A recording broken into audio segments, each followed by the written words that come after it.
The Prime Minister has left the door open for discussion on outdated media laws. Speaking for the first time since shelving media reforms, Tony Abbott says the onus is on the industry to come up with a plan that suits everybody.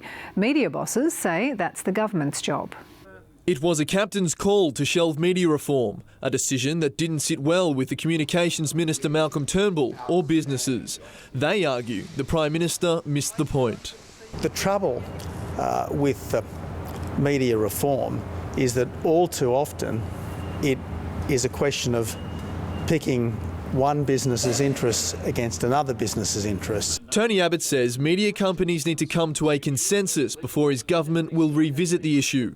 Today, Win Network CEO Andrew Lancaster called a staff meeting at headquarters to discuss the impact of the crippling legislation. But I'm not sure an issue such as the reach rule needs to be resolved by the industry.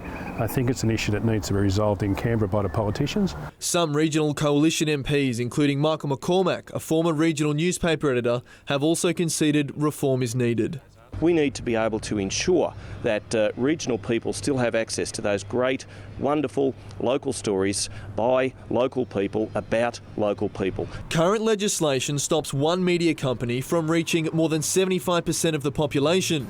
While discussions continue, industry bosses have warned without change, regional voices will be silenced and community investment will be cut. The thing that empowers people is knowledge.